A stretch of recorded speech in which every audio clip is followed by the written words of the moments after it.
Olá a todos, boa tarde, sejam bem-vindos a mais um programa da Matemática Humanista ao vivo. Eu sou Carlos Matias e hoje recebo a queridíssima, mas aquela queridíssima, muito querida mesmo, a professora Esther Pilar Grossi. Querida Esther, um beijo, muito bem-vinda à Matemática Humanista. Eu que estou Maravilha. super feliz, né? Super feliz de poder estar conversando sobre esses assuntos que me apaixonam tanto, né? Muito legal, Esther. Obrigado pela presença. Olha, o chat está cheio de gente. Esther tem um monte de gente. Olha, tem a Mercedes Mate dando boa tarde para gente.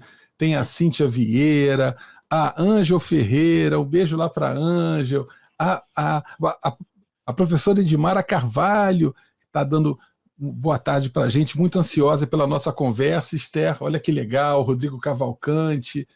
Tá um monte de gente presente aqui no chat, que bonito, uma tarde linda, eu Eu muito já vi o emocionado. Ricardo Falseta, eu fico sempre muito feliz, porque como ele não é da área específica de matemática, eu fico muito feliz. Eu já vi a Penha, já vi a Nair também, já vi a Maravilha. Maura, Tá né? todo mundo presente. O Ricardo é um amigão já de algum tempo já, está sempre presente aqui na Matemática Humanista. Um abração, Ricardo, sempre muito grato pela sua presença. Então, vou apresentar a professora Esther, aquele ritual de apresentação do nosso convidado. A professora Esther, ela é natural de Santa Maria, lá no Rio Grande do Sul, fez mestrado na Sorbonne, é doutora em Psicologia Cognitiva pela Universidade de Paris, foi orientada pelo professor Gerard Ferniot, especialista em psicologia e em didática.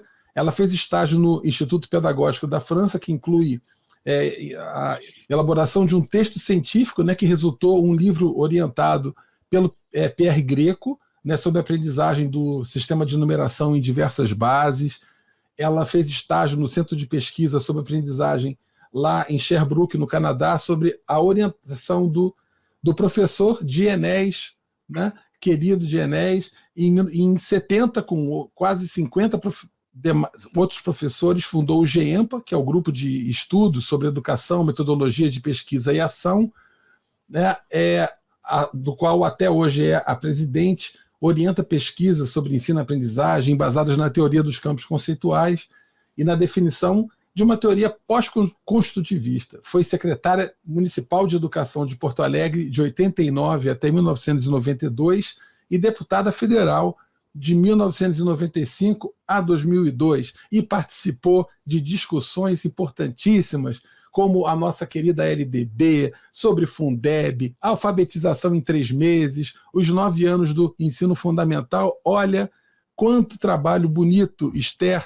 muito obrigado pela sua presença.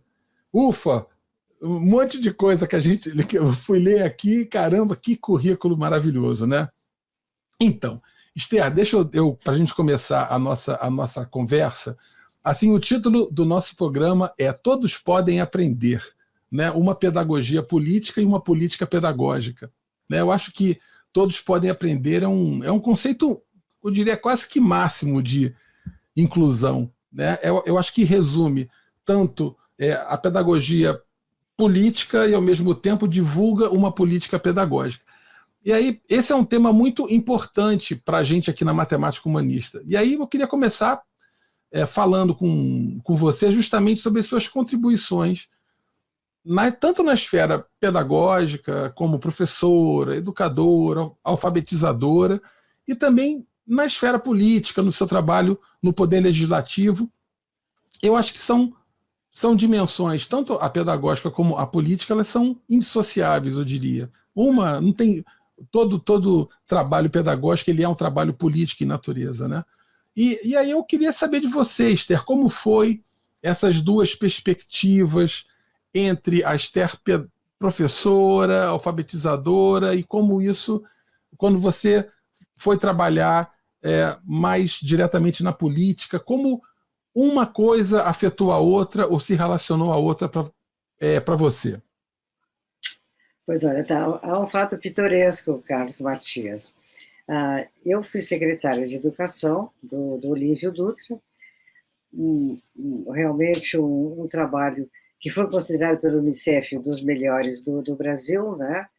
E, por incrível que pareça, quando o Tarso se elegeu, no lugar do Olívio, o Tarso não me manteve no cargo, né? E, claro, foi um traumatismo muito grande, assim, né? Mas foi feito um jantar de, digamos, de despedida minha de ser secretária, e pasmem, a minha cabeleireira, que era o militante petista, no Sim. meio do jantar, ela tomou o microfone e anunciou que eu ia me candidatar a deputada, sem falar comigo, sem nada, né? Uma visionária, uma Bom, visionária. e, e aí ficou por aquilo, né? Aí eu fui a Buenos Aires no primeiro do ano, e quando eu estava lá em Buenos Aires, a 0 hora me telefona me perguntando como é que é a candidatura, a senhora vai mesmo se candidatar, mas isso, a eleição ainda era no outro ano, né? E eu não sabia nem o que dizer, né? Porque realmente não tinha nenhuma perspectiva, não tinha feito nenhuma relação com o partido, nem. Bom, mas aí, voltando de lá, as coisas foram se concretizando, né? Foram se concretizando. Inclusive Marcos Rolim, que é muito meu amigo, né? Que foi também deputado junto comigo lá em Brasília, e ele que me aconselhou, Esther, vai direto para a federal, né? Acho que as circunstâncias agora te favorecem a isso aí. E, bom, mas aí havia o seguinte, será que o partido ia me indicar como deputada? Então, uma assembleia assim muito emocionante quando anunciaram que eu seria candidata, sim. E aí, então, fizemos uma campanha eleitoral absolutamente fantástica, né? Era a coisa mais fácil eu fazer campanha, porque, por exemplo, as editoras, a Paz e Terra e a Vozes, me deram de presente muitos livros para a campanha, né? E nós vendíamos os livros e aquele dinheiro eu praticamente não gastei como candidata. Nos permitiu botar outdoor, a fazer muitos panfletos, muitos folders, etc. E para o interior do estado, ao invés de eu ter que pagar a viagem, eu era convidada pela Secretaria de Educação para fazer uma palestra. Sim. E então, às vezes até me pagavam, né? Enfim. Bom, mas aí eu quero dizer isso, que entrei, porque antes eu era secretária de Educação, mas era na área executiva, e Sim. eu já tinha sido me filiado ao PT quando fui candidata a vice-presidente do CEPER, do nosso sindicato, e junto com, claro, com a esquerda. Mas não, nunca fui muito bem acolhida na militância, né? As pessoas tinham uma certa, sei lá, eu não sei se era medo, deveria até se eu quisesse fazer algumas confidências aqui, né, contar fatos assim de que eu não era muito acolhida dentro do PT, né? Bom, Sim. e mas quando o Olívio se elegeu, foi o Tarso que pleiteou justamente que eu fosse secretária, e, claro, naquele período eu me senti super bem, né? O Olívio aprendia muito comigo, era fantástico. Quando eu dava entrevista, ele pedia para ouvir as respostas, e depois ele usava, por exemplo, na reunião do secretariado, ele dizia assim, mas isso não é pós-construtivista, né? Ele dizia para os secretários, né? E Sim. o Lívio realmente é uma pessoa extraordinária, de uma riqueza humana muito, muito grande. Mas aí, como não fiquei secretária, não segui secretária, e saiu essa campanha e fui eleita deputada. Mas importante, Carlos Mati, que como deputada, eu nunca, em primeiro lugar, eu dava aula, eu continuei dando aula. O GEPA tinha um curso de pós-graduação em alfabetização, e quando eu chegava às sextas-feiras em Porto Alegre, o curso era sexta de tarde e sábado durante o dia. eu dava aula sempre, né? E então, porque realmente aí é o engajamento, não é só prazer, mas é militância também, né? Porque ali é o meu campo de atuação. E como deputada mesmo em Brasília, em primeiro lugar, eu fiquei só na área da educação e da ciência e tecnologia. Eu não dava palpite, não ia nenhuma outra comissão, eram só Sim. essas duas comissões, educação e cultura.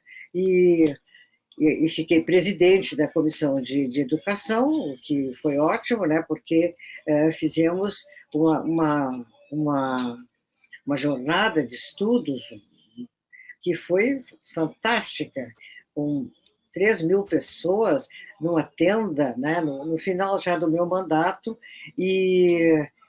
mas não só isso, alfabetizei os funcionários terceirizados da Câmara que não sabiam ler e escrever. Eu não, as minhas queridas colegas, né? A Nair, que está aqui, o Rogério, a Helenice, e além disso, fizemos muitos cursos sobre alfabetização em Brasília, o que alargou muito também as possibilidades digamos assim, de generalização da proposta. Mas eu confesso, eu acho que eu tenho que te contar isso, Carlos Matias, que o que nós fazemos é tão novo, é tão diferente, que não é nada fácil de fazê-lo vingar, né? As pessoas Sim. fazem o curso, elas parece que aprenderam. Sempre quando termina o curso, eu digo que é que nem retiro espiritual, está todo mundo santo, não vão mais pecar, compreende? Adoraram, aprenderam muito, mas depois, por exemplo, quando nós tivemos muitos contatos oficiais de secretaria que chamaram o GEMPA.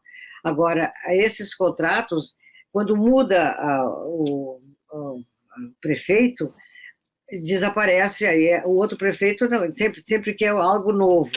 E aí é impressionante como as pessoas não sustentam uma proposta diferente.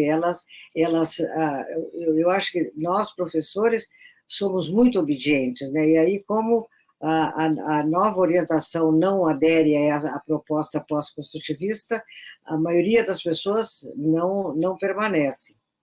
Sim, tem lá na loja do GEMPA, eu até vou colocar aqui já, aqui no nosso, na nossa tela, o pessoal que quiser conhecer o GEMPA, já vou botar agora, logo de uma vez aqui, pedindo licença para a querida Esther. Imagina se eu não vou dar essa licença. Nosso GEMPA, pessoal que quiser conhecer o GEMPA maravilhoso, um site riquíssimo, né? Então, quem estiver assistindo, quiser anotar, o site é fácil de guardar de cabeça, é gempa.com.br, e quem não conseguir anotar, estiver vendo no computador, é só apontar o celular para esse QR Code, vai chegar direto no site do GEMPA. E o GEMPA tem uma loja de livros muito bacana, tem várias obras importantes, tem um livro muito bacana que é Estudos Matemáticos da professora Esther com o professor Gerard, tem também algo até que eu queria falar depois, fazer uma pergunta para a Esther sobre esse projeto do Morro da Cruz. Eu acho que isso aí foi uma coisa muito importante, né? Foi uma referência importante dentro do GEMPA, um projeto importante. E também falar sobre o curso. O GEMPA também oferece cursos online, ela ofereceu agora em 2020, justamente quando o GEMPA está fazendo 50 aninhos de idade, democratizar a alfabetização para alfabetizar a democracia. Olha que beleza. Então, pessoal interessado em conhecer, pode apontar o celular para esse QR Code, vai chegar direto. Maravilha, professor Esther. Aí eu queria te ouvir um pouco sobre esse projeto do Morro da Cruz, porque você falou para mim que foi um projeto importante, né? Importantíssimo, Carlos Matias. Em primeiro lugar, porque é o seguinte, o GEMPA tem uma vinculação internacional, né? Então, sobretudo com o Gerard Vergniaud, com Sara Paim, mas com Terezinha Nunes, que está aí prevista na tua programação, e Sim. com o Lauren Resnick nos Estados Unidos. Então, uma comunidade científica bem ampla. Bom, o próprio Gerard, ele se admira muito da minha forma de fazer ciência, porque é uma forma justamente muito diretamente ligada com os efeitos da didática, né? O que as pessoas aprendam, seja ler e escrever, seja matemática, enfim. Mas no nosso último encontro, antes dessa pandemia em Paris, a conclusão era a seguinte, que o GEMPA, né, nós somos vinculados à Art Deco, né, que é o grupo internacional que, sobretudo, é apoiado em Gérard Vergniaud, e chegamos à conclusão que, politicamente, ou que educacionalmente, o que o GEMPA tinha que se preocupar era com a coisa mais triste que existe, é o que as classes populares pensam de si mesmas. Elas se pensam incapazes de aprender. Eu ouvi muito isso, muito, que, não, na nossa família ninguém aprende, a gente não tem cabeça boa. Eu assisti uma cena, né, que realmente uma mãe chegou do médico onde o filho tinha feito o eletroencefalograma e muito decepcionada porque não deu nada no resultado do menino. E aí a irmã dela disse, grande coisa, isso é normal, na nossa família ninguém aprende. Então, tirar das classes populares essa ideia, porque essa ideia é uma ideia desumanizante. Hoje em dia, quem pensa que não aprende, não chega a ser humano, não chega a ser cidadão, não. É ainda mais primitivo. Então, eu voltei de Paris com esse propósito que os gempianos, que vários estão aí, né, super concordaram, que nós tínhamos que ir tirar das classes populares a ideia de que eles não podem aprender. Todos podem aprender, menos as pessoas pobres, sobretudo as pessoas pobres, né? Então, concretamente, eu fui para o Morro da Cruz, né? Porque nós estamos pensando isso, como fazer... Bom, a gente sabe que tu só vais convencê-los de que eles podem aprender se eles aprenderem, né? Não é com discurso, não é com explicação, não é com... né? Então, eu fui ao Morro da Cruz, que é uma comunidade aqui em Porto Alegre, da periferia, com 60 mil habitantes, tá? E ela é linda, porque ela é no morro, né? De lá se vê Porto Alegre, né? Mas eu fui para quê? Para trabalhar com aquelas crianças que fazia mais de 3 anos que estavam na escola e que não tinham aprendido a ler e escrever. Fui em 3 escolas e as professoras queriam me mandar milhares de alunos, mas eu não fui trabalhar em escola, porque as crianças nas escolas elas já não acreditam que podem aprender, sobretudo as que vieram estudar comigo, que estavam no 4º ano, no 5º ano e no 3º ano, e que não tinham aprendido. Então, e nem os pais dessas crianças acreditavam que a escola pudesse ensinar. Então, como há quase 40 anos atrás, na Vila Santo Operário, nós ficamos trabalhando na Associação de Moradores. Mas a sala que eu trabalhava era muito pequena, então eu só pude ficar com 18 alunos, né? E aí, esse trabalho foi absolutamente fascinante, porque essas crianças, elas tinham, bom, em primeiro lugar, elas eram muito mal vistas nas escolas, muito. As professoras, quando me falavam deles, elas falavam, algumas delas, muito mal, né? Ele é insuportável, né? E esses alunos, entre aspas, insuportáveis, lá na escola, eles estavam no meio de outros que não eram insuportáveis. Mas eu só tinha os insuportáveis, né? Eu só tinha 18 que as escolas não sabiam o que fazer com eles, né? Então, lá comigo, eles tinham um dos comportamentos, esse foi muito importante, Carlos Matias, eu percebi, eles eles brigavam fisicamente, não é? Eles se... E eu fui observando isso, observando, eu percebi que aquela briga era uma forma de se comunicarem, porque eles tinham uma briga fortíssima, né, com o colega. Dali 2 minutos eles estavam, me lembro do Micael, dali minutos ele estava com a garrafinha de Coca-Cola e ele dá um pouco de Coca-Cola para aquele com quem ele brigou. Então eu percebi que as brigas não tinham um caráter, digamos, de desavença com uma razão mais profunda. Um dia, como eu sempre levava muitas atividades, e eu atrolhava eles com as atividades, mas eu me dei conta, não, eu vou deixá-los conversarem, Então eu cheguei na aula e disse para eles assim, agora não tem tarefa, é para vocês conversarem. Tu precisavas ver o susto, tá? Conversar. Dali 3 minutos eles começaram a me dizer, Esther, não tem jogo, Esther, não tem ficha, né? E eles não sabiam conversar. Eu percebi que a forma deles se comunicarem é brigando fisicamente, tá? Então, olha o que eu fiz. Eu cometi uma coisa que assustou muitíssimo, mesmo as pessoas lá do morro. Eu fiz um contrato com eles. Aqui nessa aula pode brigar, desde que não machuque o outro e não atrapalhe a aula. Porque aqui nós estamos para aprender, para fazer as tarefas que eu trago, que levava muitas tarefas super interessantes, né?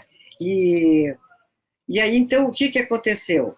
Eles ficaram brigando até o último dia da aula, mas só que, quando 2 começavam a brigar, ou 3, tinha outros que já começavam a empurrar aqueles briguentos, dizendo, sai, tá atrapalhando, sai. Como eles não queriam sair, porque a nossa aula realmente era boa, era interessante, e eles paravam de brigar. Pararam de brigar. Que incrível.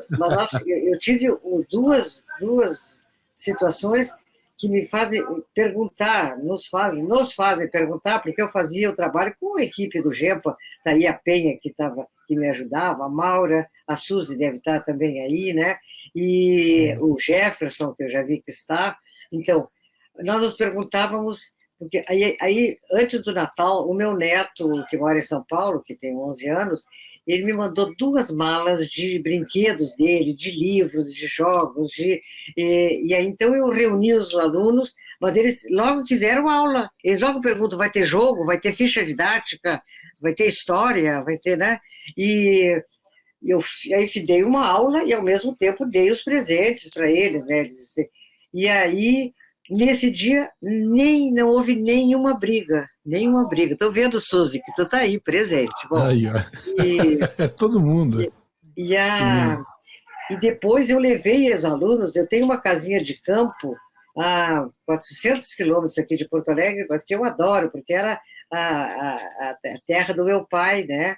E eu levei os alunos, ficamos 3 dias lá, e não houve nenhuma briga. Então, eu não sei, nós nos perguntamos, será que eles evoluíram tanto assim, ou foi uma coisa circunstancial?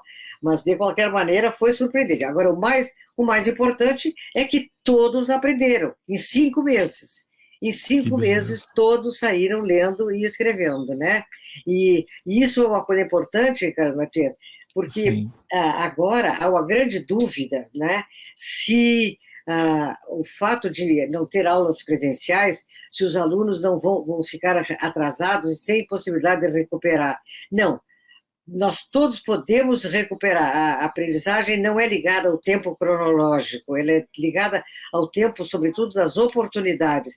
E se nós criarmos um grande número de oportunidades, inclusive novas e inteligentes, nós podemos recuperar 2, 3 anos, porque na alfabetização, os que estão numa classe regular e que são de classes populares, eles têm no mínimo 6 anos de ausência de oportunidades de aprender, porque os pais são analfabetos, porque não tem material escrito em casa, e nós conseguimos, no ano letivo, recuperar esse tempo todo que eles não tiveram em casa. Os meus filhos tiveram. O Gabriel, com 4 anos, estava lendo e escrevendo. Claro, por quê? Porque tinha um excesso de oportunidades que o interessassem, e tinha modelos de identificação. Ele queria ser como o pai, como a mãe, como os irmãos mais velhos dele. As crianças que os pais são analfabetos, eles têm até medo de ficar diferente do pai e aprendendo. Então, mas o que nós apalpamos no GEMPA, aqui na Colômbia, em milhares de salas de aula, que nós podemos, em um período letivo, recuperar o que foi perdido durante muitos anos. Então, eu acho isso muito importante para esse medo esse louco momento que as atual, crianças vão ficar muito atrasados, né? E não sei se... Claro, o Morro realmente foi hoje, amanhã mesmo, eles recebem cesta básica, né?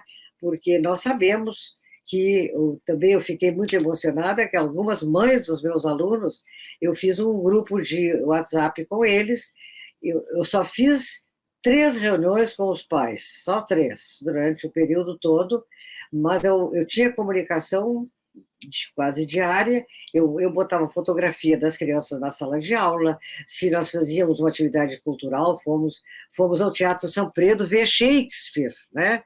Então, as crianças,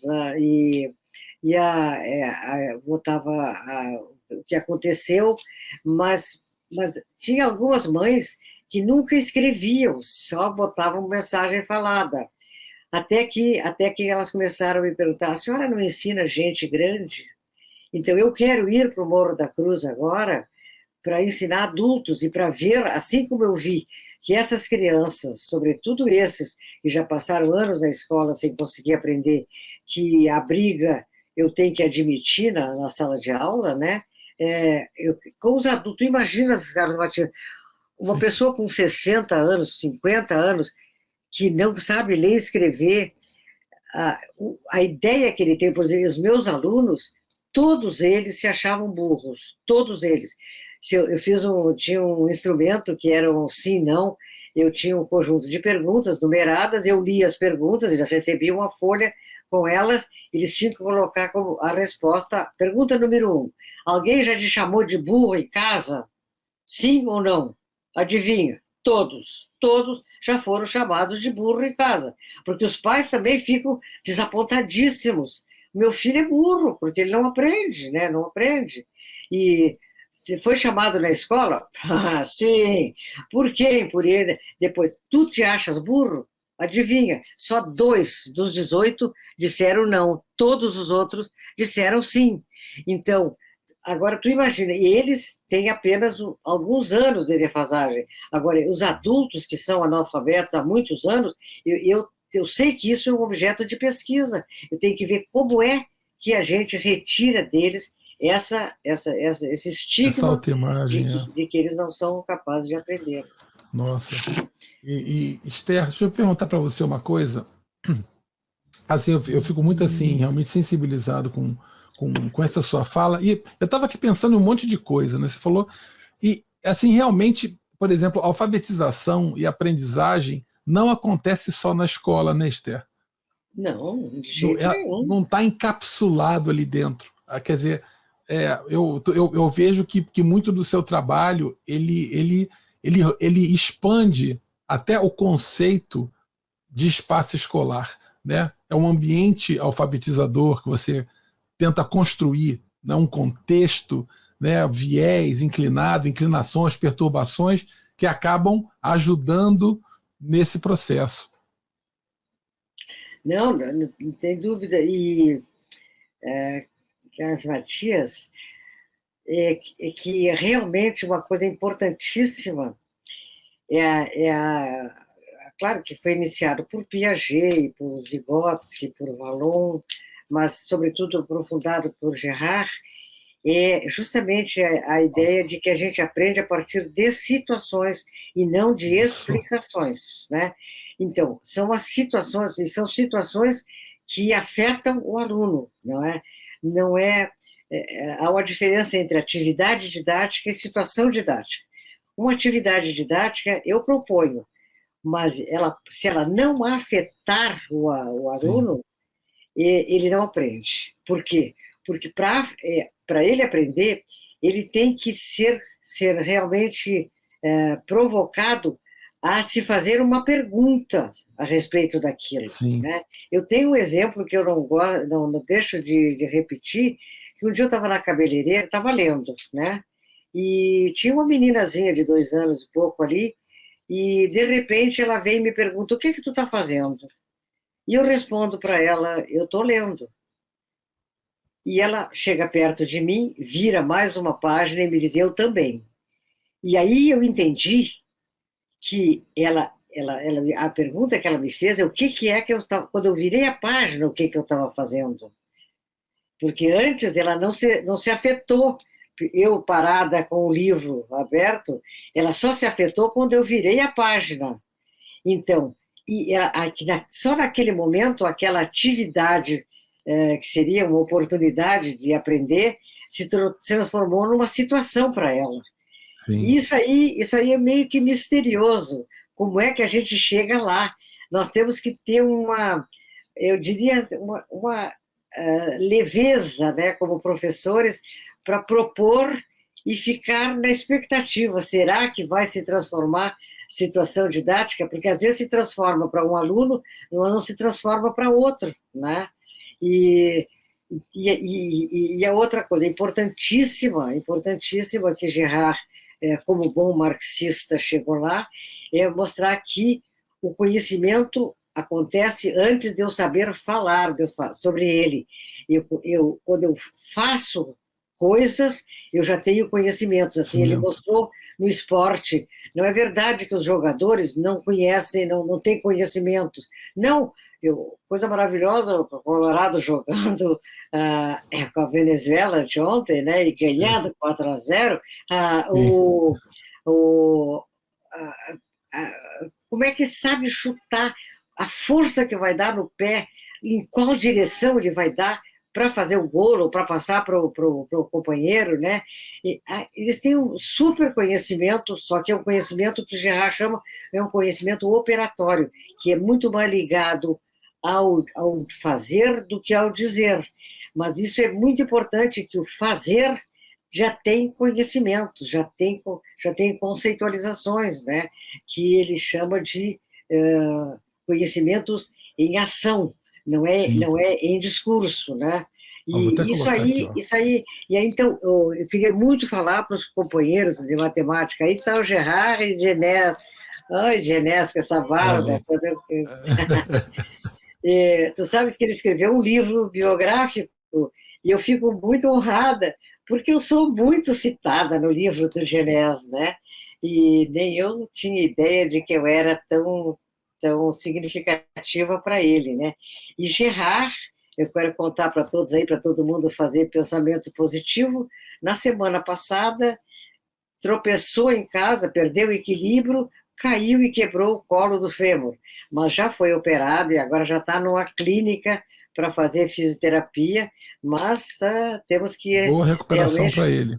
fazer Mandamos muita, os muita melhores cuidado. pensamentos. Exatamente. E, além disso, ele tem um câncer de rim, né? Então, é uma preocupação grande. Mas ele tem um fôlego. Quando se operou desse câncer, eu fui a Paris acompanhá-lo. No dia seguinte da cirurgia, cara, tu podes que ele fez uma enorme cirurgia de 7 horas. No dia seguinte, eu fui lá de manhã, ele já estava sentado lendo Piketty, aquele livrão enorme, Sim, tá? Eu digo, sim. mas é fogo no rabo que esse cara tem, Olha, né? Porque é inquietude, impressionante. né? É impressionante o interesse, sobretudo pelo conhecimento. Ele chega aqui, por exemplo, na minha casa, quando veio para o meu aniversário, porque eu tive essa honra. Quando eu fiz 80 anos, o Gerard veio de Paris para festejar meu aniversário, né? Isso é uma coisa fantástica. Mas ele pega um livro em português e ele fica tentando ali, né? Tentando decifrar Claro, compreende algumas coisas, né? Porque a gente é possível fazer isso.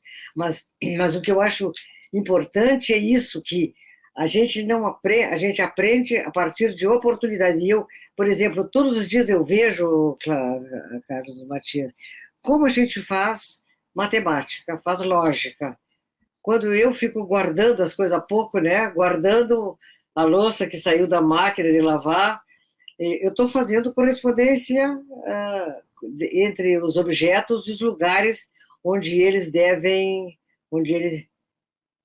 gostaria muito de conhecer pessoalmente o Gerard, tá aí o Clodovil está dizendo, né? Aí, ó, que beleza. Vamos ver Um se ele abraço veio ao para ele. Brasil. Ele é capaz de vir, né? É capaz de vir, né?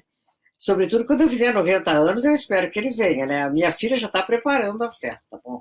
Mas Ó, então, porque eu acho que todos sabem que eu quero viver 115 e não vou morrer dessa danada dessa Covid agora.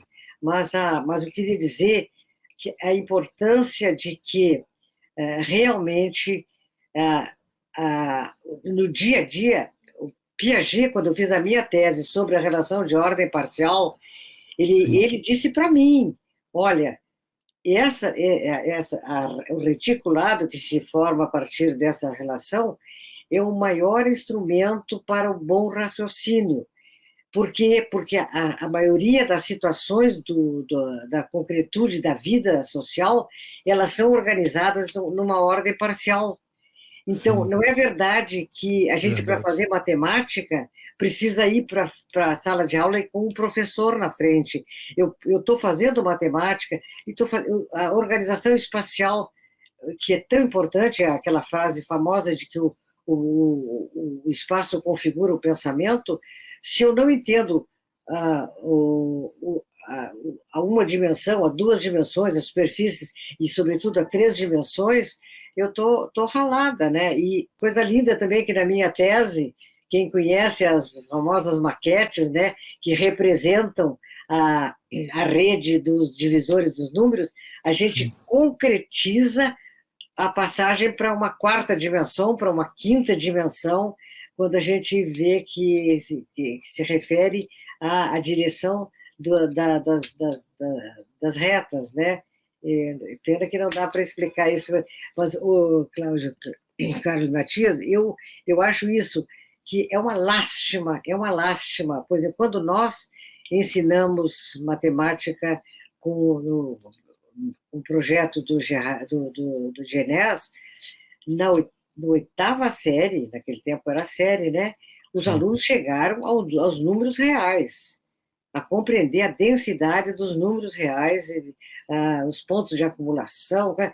E eu penso que isso tinha que ser realmente da possibilidade de qualquer pessoa, porque isso aí é de uma riqueza, né? E fantástica, e que está ligada justamente com o tempo das oportunidades e o tempo das intensidades. O tempo cronológico, ele também tem densidade, mas a densidade dos outros dois tempos, né, ainda é superior, é absolutamente fantástica, né? Maravilha. Olha só quem eu vou colocar aqui na tela agora, Esther, que bacana, de falar assim, eu acho o seu sorriso lindo. Carlos Matias, falando agora da Esther, eu acho o sorriso da Esther um sorriso cheio, é bonito, sabe? É pleno. E aí, olha só que coisa. Passa o tempo e tá lá o sorriso igualzinho, olha, lá no México, em 1985, olha que beleza. Com o nosso amigo Bigode, o Sebastiane, a querida professora Lucília, que sempre está com a gente aqui na Matemática Comunista também, e a Esther, olha que bacana, né? E o cabelo ainda não era pintado, né? Olha só.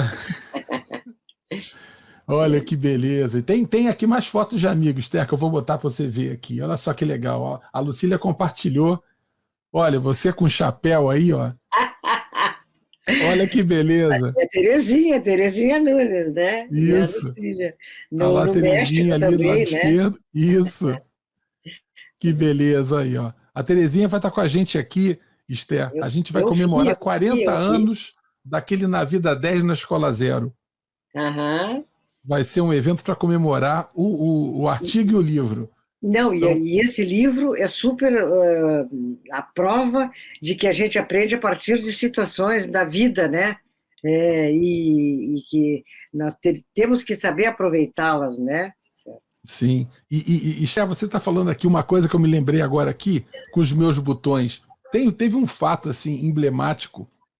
Quando eu estava um dia, eu estava observando o meu filho, eu deixava o meu filho na creche e eu ficava observando o meu filho, assim, pelo muro da creche. Aquele pai coruja queria ver o filho ali e tal, brincando com os amiguinhos e tal.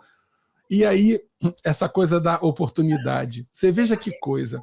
Todas as vezes que eu via as crianças brincando, assim, com mais prazer, com mais envolvimento, sempre era em situações em que eles dividiam as coisas, que eles dividiam os objetos, eles brincavam com os carrinhos de um do outro.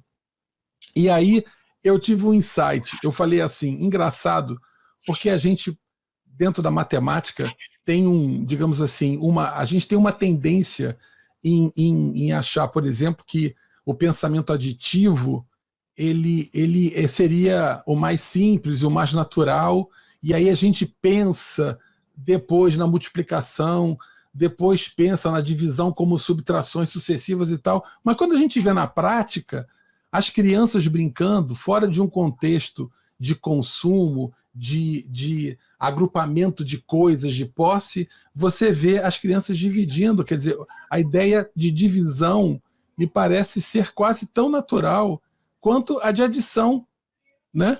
E isso tem a ver com uma oportunidade de convivência. Eu, como professor, agora falando na minha formação mesmo, como professor, observando isso, quer dizer, eu acho que todas essas situações que a escola pode propor, os espaços, o brincar, o momento do professor, está todo mundo em formação, está todo mundo aprendendo o tempo todo, né?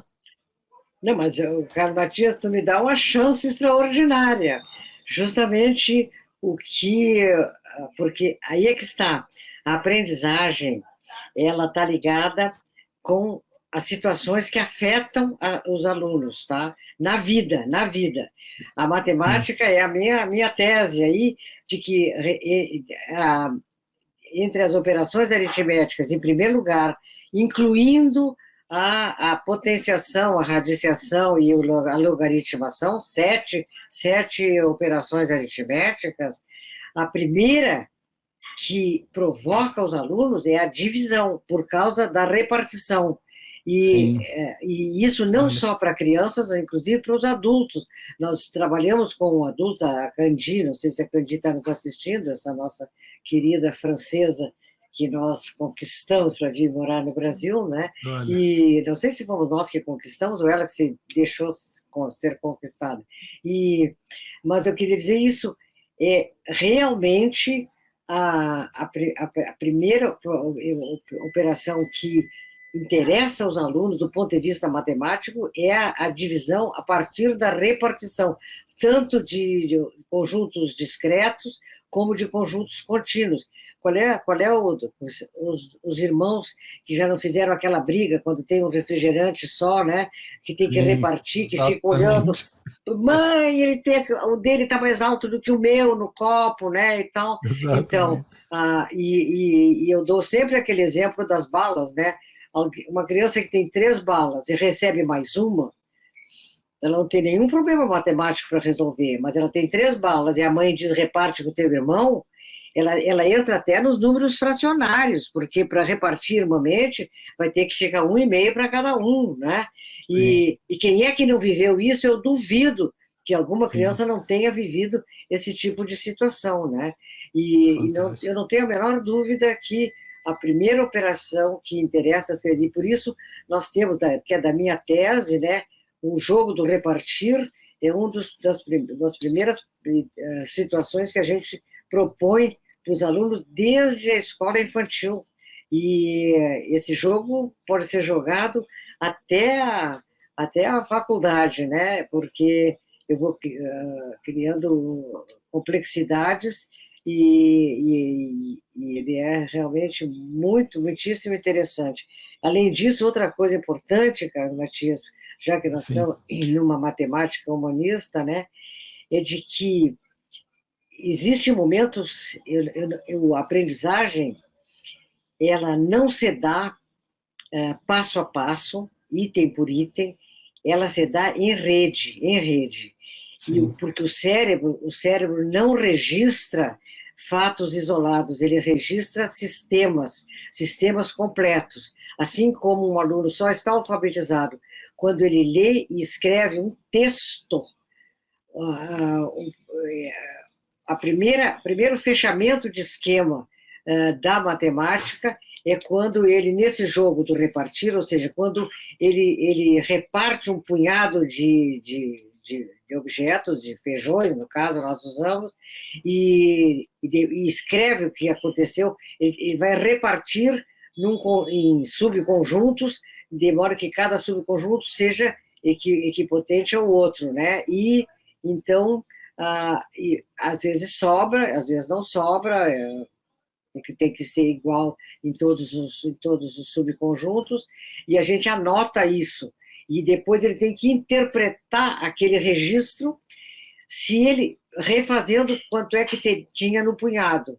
Se ele consegue fazer isso, ele fechou o primeiro esquema matemático, e é a partir do que tu estavas falando, que é da divisão, é o retorno da divisão para a multiplicação, né? É uma coisa muito, muito linda. Eu muito lamento bacana. Que a alfabetização seja um problema tão grave no Brasil que a gente do GEMPA não possa fazer mais cursos de matemática como gostaria, né? Mas não abandonamos a matemática e, sobretudo, não abandonamos enquanto estamos alfabetizando, porque a nossa proposta de alfabetização, sobretudo, os aspectos espaciais, os aspectos das relações binárias, lógicas, a problemática da divisão e da numeração e da representação dos números é muito presente nas nossas atividades, né? Maravilha. Eu vou colocar aqui, professora, mais uma imagem bacana aqui que a professora Lucília Bechara mandou para mim. A Lucília com a Sara. Com a Sara, olha que bacana. Né? E o Genés aqui em Porto Alegre, ó, aqui em Porto Alegre, trabalhando com os alunos, ó. Ela mandou para mim. Olha, botar uma imagem especial para você aqui, importante. Deixa eu botar aqui. Tu sabes, Carlos, que Genés morreu escutando música, que música era, e ouvindo do filho poesias, né? A mãe dele era uma filósofa fantástica, né? E ele morreu serenamente, cumprindo o que Ana Cláudia Arantes diz, que a morte é um dia que vale a pena viver, né? E eu não quero, eu quero estar viva na hora da minha morte, né? Não quero morrer de repente, não. Fantástico. Olha aqui, ó, querido Claude. Agora não fala, né? Agora me emociona, né? Mandar um beijo. Eu quis colocar aqui para você receber esse carinho também. Beijão para você aí. Beijo. Então, Esther, deixa eu falar com você. Tem aqui uma perguntinha aqui para colocar para você, que aí tem agora. Tá quase chegando na hora de acabar o programa. Pessoal que tiver perguntas aqui, tinha uma pergunta aqui, antes de eu fazer a minha, deixa eu colocar aqui uma pergunta que é justamente do Clodogil. Ele pergunta o seguinte, professor Esther, eu poderia dizer que essa promoção de oportunidades de aprendizagem poderia ser considerada uma ação emancipatória de classes populares, ou seja, provê-las de acesso a meios de produção? Uma pergunta complexa, importante, deixa eu ver. Eu não tenho a menor dúvida, Clodogil, que, por exemplo, eu botei, tá lá no livro, tá aí um livro das minhas lives do ano passado, o primeiro volume, e eu acho que no primeiro deles eu digo que eu fico imaginando, eu moro numa zona super burguesa, né, e eu fico imaginando se as 60 mil pessoas do Morro da Cruz descessem aqui no meu bairro e nos saqueassem, né, como isso seria legítimo, elas têm direito a ter esse conforto que nós temos aqui, né? Mas elas não reagem. Vocês vejam que o que é triste é que as classes populares são injustiçadas, né? E não reagem. E não reagem como Mino Carta nos diz, justamente, ou como Boaventura, elas não se humanizaram. E uma das razões pelas quais elas não se humanizam é porque não sequer aprenderam a ler e escrever, tá? E porque uma pessoa no terceiro milênio, nesse momento histórico nosso, sem saber ler e escrever, ela realmente ela não se sente humana, ela não se sente, porque tudo é escrito, nós estamos na fase da internet, da computação, e elas não sabem sequer ler e escrever. E então eles têm uma vergonha enorme de serem analfabetos, né? E mas por outro lado, não é verdade, Cláudio Gil, que eles não vivem situações que são capazes de ensinar e de ensinar matemática também, né? Na vida deles, eles realmente, sobretudo matemática. Eu gostei muito do irmão da Penha que está aí conosco, que contratou uma pessoa para trabalhar, creio que é na fazenda, né, Penha? E ele ficou muito surpreso que era um cidadão muito capaz na sua profissão, quando ele descobriu que essa pessoa não sabia ler e escrever, né? Ele disse, mas como uma pessoa inteligente como ele não aprende a ler? Não aprende porque a metodologia está equivocada nas escolas para as classes populares, né? Sim. Então, essa ideia de provê-los de acesso a meios de produção é que eu fico um pouco, Rodolfo, sem ter uma resposta clara para ti, né? Mas eu posso dizer com toda sinceridade que as oportunidades de aprendizagem, elas são uma ação emancipatória, indiscutivelmente. Eu não acredito que as classes populares, porque você sabe, não vai ser a classe dominante que vai dar de presente a igualdade social. A igualdade social vai ser conquistada pela classe dominada. Agora, para a classe dominada ter energia, ter brio de conquistar, ela precisa estar empoderada. E um dos empoderamentos é do conhecimento. Não tem dúvida nenhuma. Maravilhoso. Obrigado, Esther. Maravilha. Vou aqui mais uma vez aqui compartilhar com o pessoal na tela o GEMPA. Pessoal que chegou atrasado, que não me viu falando antes do GEMPA. Olha, muito importante vocês conhecerem. Está aí o link do GEMPA. Fácil de guardar de cabeça. Pode escanear também com QR Code. Aponta para esse QR Code e já vai direto para o site do GEMPA. Tem aí uma lojinha também de livros muito bacana, tudo online, fácil, vai lá, você consegue comprar os livros produzidos aí no GEMPA, tem curso, enfim, olha, um espetáculo, verdadeiramente, conheçam o GEMPA, esse trabalho maravilhoso que a professora Esther e todo o GEMPA, todo o grupo, todos os envolvidos, o pessoal está todo mundo presente aí no chat, está o GEMPA em massa, Esther tá com a bola toda, tá todo mundo aí presente. Carlos Martins, eu queria te dizer que eu tenho uma grande satisfação de que eu não sou mais a presidente do GEMPA agora, a presidente está nos assistindo, é a Josiane. Ô, Josiane. E o que eu acho que é um sinal de maturidade do GEMPA, né? Porque, como nós sabemos, é preciso que a gente passe a bola, está aí a Josiane, ó, materiais incríveis e revolucionários, ela está dizendo, né? E é sinal de que o GEMPA tinha condições de não ficar sempre sob, digamos, a minha orientação, né? E está muito bem servido da Josi. Josi, os cumprimentos, tá? Maravilha, que bacana. Um beijo para a Josiane. Olha só que bacana, show de bola. E vou fazer aqui uma última pergunta. O pessoal que quiser fazer uma última pergunta para a professora Esther, façam aí no chat, para mim vai ser um prazer compartilhar. Vou fazer mais uma última perguntinha aqui para a querida professora Esther, que é a seguinte: Esther, tem a ver um pouco com esse momento que a gente está vivendo,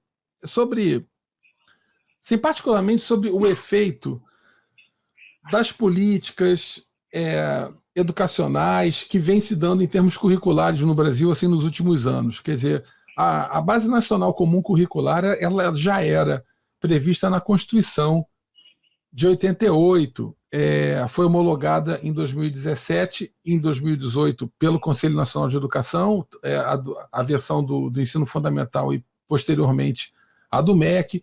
Teve um forte apoio do Undime, o CONSED e por diversos institutos, organizações, fundações do terceiro setor.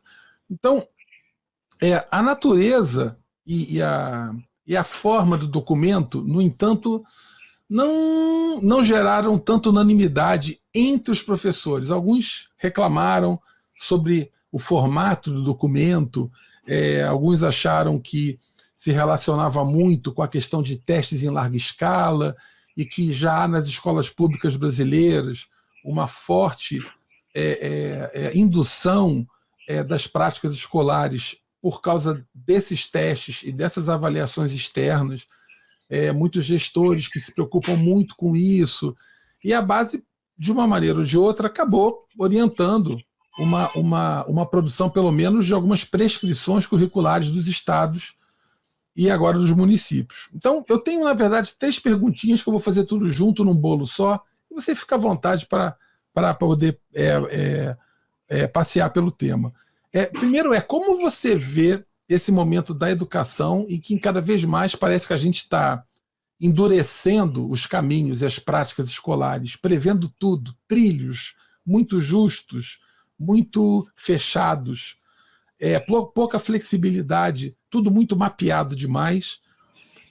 Como você vê esse efeito dos testes em larga escala? Acho que você teve num momento em que, como você era deputada, o SAEB estava ganhando um redimensionamento, começando a usar TRI, aquelas coisas todas, e depois, posteriormente, a questão de IDEB de município, IDEB de escola, e aí tem toda uma relação de tensão entre gestores escolares e escolas e professores por causa de cumprimento de metas e tal. E, por fim, o SAEB agora ele está chegando no 2º ano do ensino fundamental, até com implementação de matrizes, é uma coisa recente agora, para obter dados referentes à alfabetização. Quer dizer, eu queria te ouvir um pouco sobre esse bolo.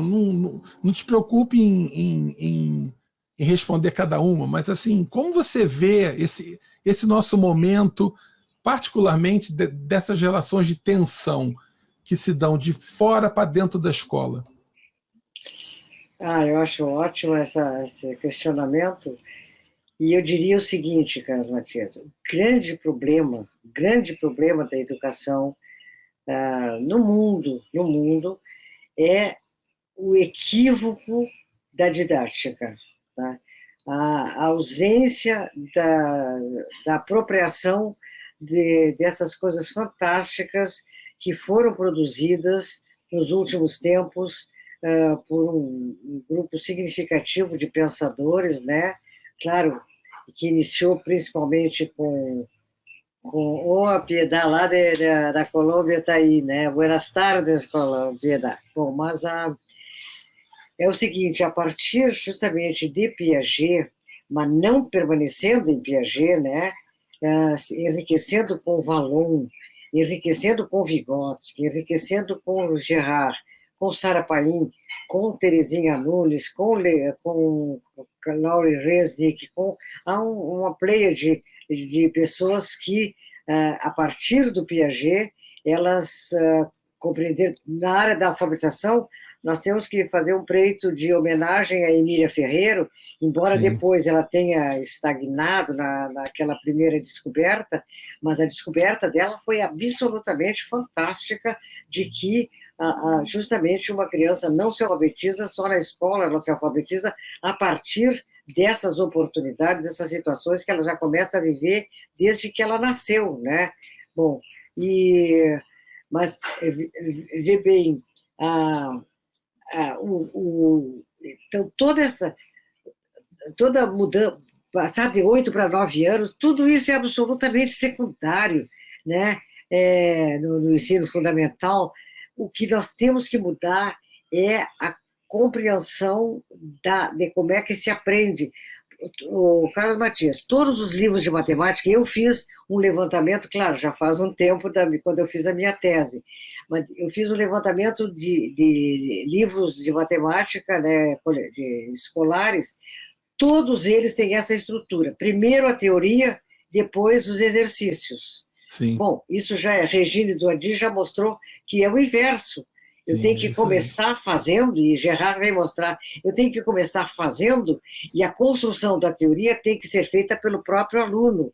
Então, o que eu lamento é nós estamos muito, muito longe. Eu escrevi lá nesse livro novo, que nós acabamos de lançar no meu aniversário, que se chama Aprendendo a Pensar e a Amar, né? Eu tenho que realmente me dar conta de que a minha primeira abordagem ela é operatória, né? E justamente a Cláudia Abreu está aí, ó, Cláudia, que eu amo. Bom, mas só um pouquinho que eu estava me referindo à problemática do que acontece nas escolas. Por exemplo, para mudar, olha, para mudar o ensino, tem que mudar a avaliação. Essas avaliações que são feitas, elas não são verdadeiras, elas não avaliam os conhecimentos. Eu não vi ainda nenhum projeto de avaliação da alfabetização que seja de ler e escrever um texto.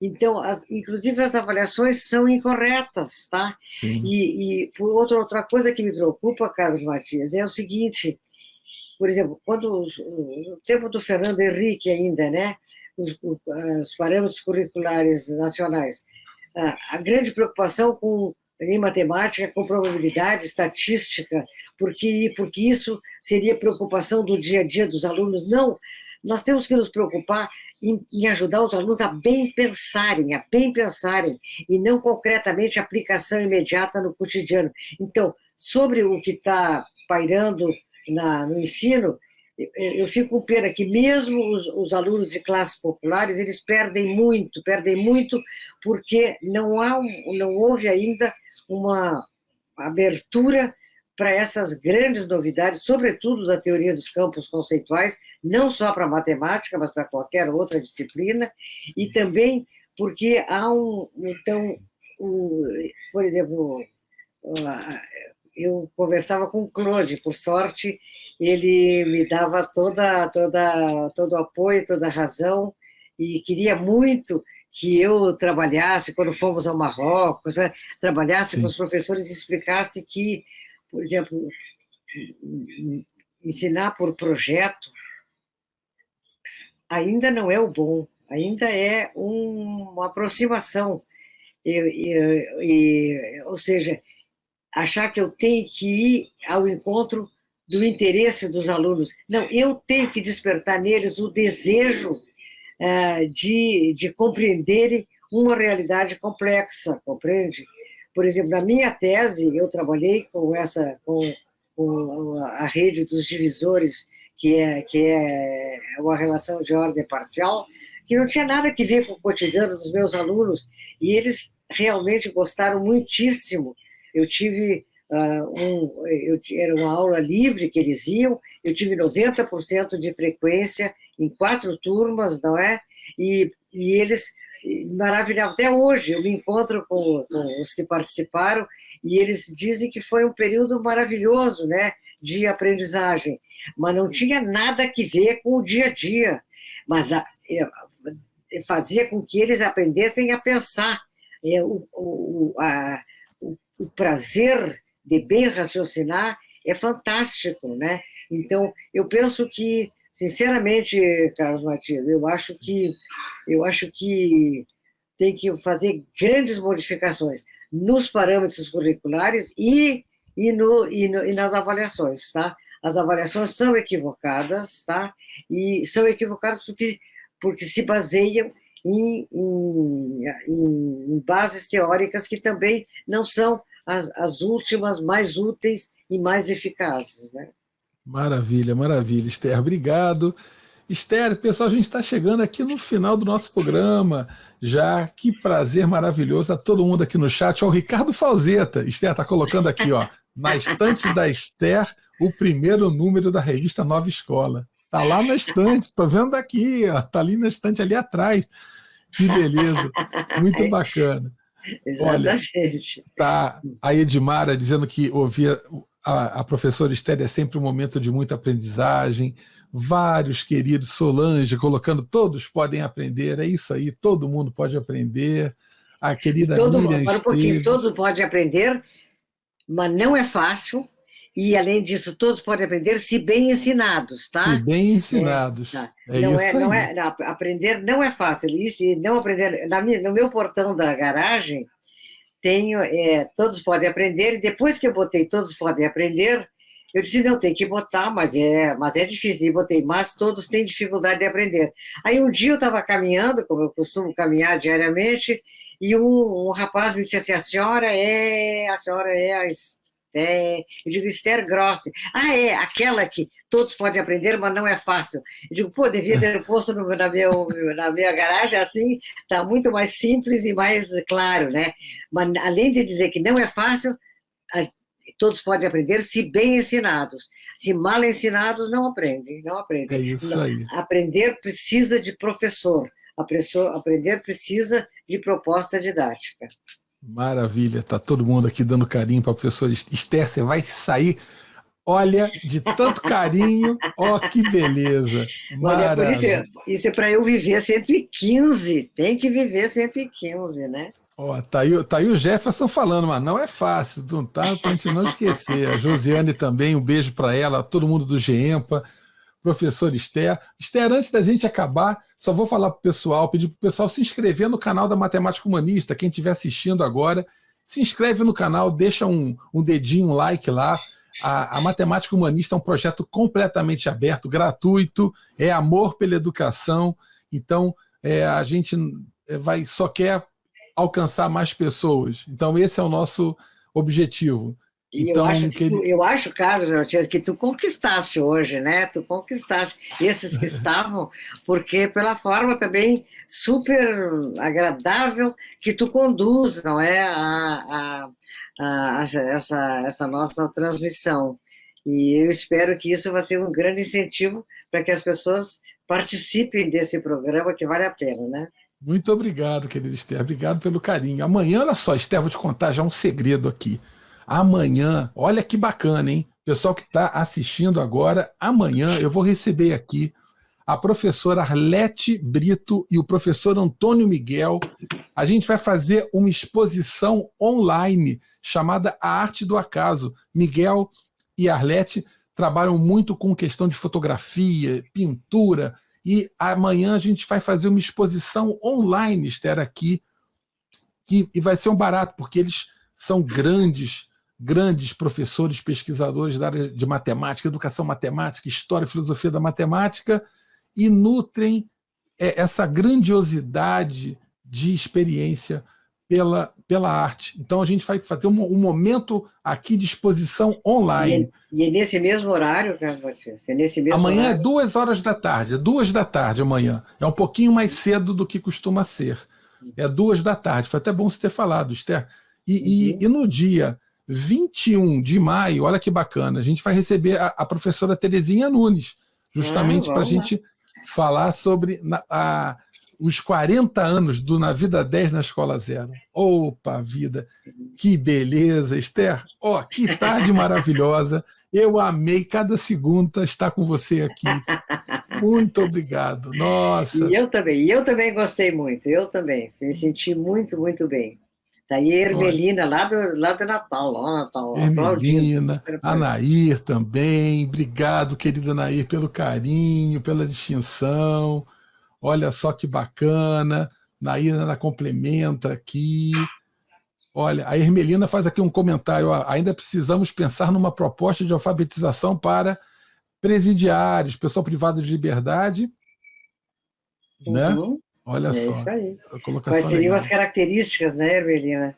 Isso aí. de trabalho, porque, não, digamos assim, algumas coisas são genéricas, mas, assim como lá no Morro da Cruz, a história da violência, eu encontrei um caminho, é preciso ver quais são as especificidades para um presidiário, né? Uhum.